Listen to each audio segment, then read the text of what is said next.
The end of all things is near.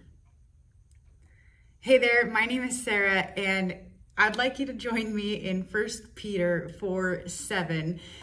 And it starts off with, the end of all things is near. But don't worry, it gets really good. Therefore, be alert and of sober mind so that you may pray. Above all, love each other deeply because love covers a multitude of sins. Now that sounds nice, that love covers a multitude of sins, and it can also highly offend me because when I'm wronged, I want justice. I want consequence. I want fire from heaven. Love covers a multitude of sins. And then when I'm on the flip side and I'm the person that's wronged somebody, I'm like, yeah, grace and forgiveness, everybody. Come on, Jesus did it, so you got to forgive me. I can be both people. I can be fire from heaven, consequences, and come on, everybody, grace. And so I wanted to look at what this meant as we talked about grace and serving so that we can become more like Jesus. Either follow or listen along. Verse 9. Offer hospitality to one another without grumbling. Each of you should use whatever gift you have been given to serve others as faithful stewards of God's grace in its various forms. Just in case you didn't know this, you are uniquely gifted. You were created on purpose by God, and He's given you certain gifts. And it doesn't say if you've been gifted, it says use the gifts that you've been given to serve one another and do it without grumbling. And so a few things came to my mind. One, if you don't know how God's uniquely gifted you, you can actually go online and take a spiritual assessments test. We have one at Sun Valley. And here's what it's not. It's not, well, I'm not gifted in hospitality, so I don't have to serve. Or, oh man, I'd love to help, but I'm not gifted in admin. No, there's still times when we're called to serve, but maybe it would help for you to know how God has uniquely designed you to serve others, because that's what He would have for you.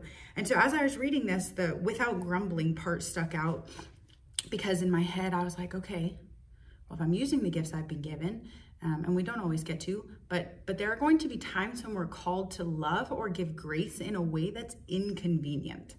And so I actually wrote down a few examples in my life that I've seen people around me give grace, or what I would kind of call inconvenient love. Like it costs them something to love somebody else. Here's a few examples.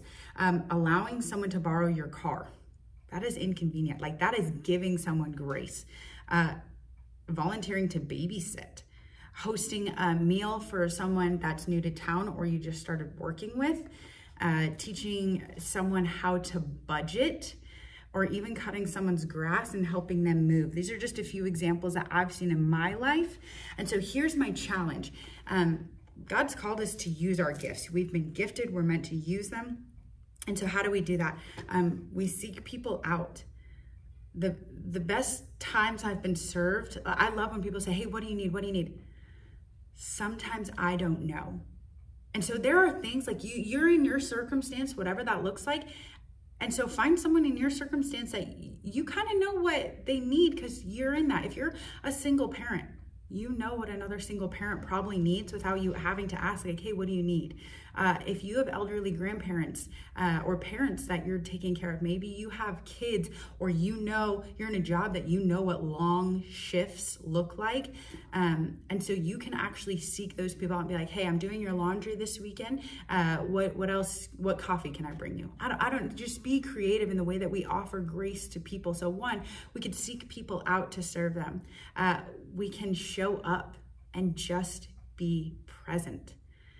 Is there anyone this week that you need to forgive when it comes to grace? Is there anyone that you need to forgive or ask forgiveness from? And lastly, maybe it's enough to be interruptible. Maybe it's enough to have margin in your week. Jesus was interruptible because he had margin. And so maybe grace looks like being available for someone to interrupt with a need. The truth is, guys, grace costs us, whether it be time, energy, or our pride. But my hope and my prayer for us is that as we go through this week, we use our gifts to serve other people without grumbling so that we become more like Jesus. Have a great rest of your day.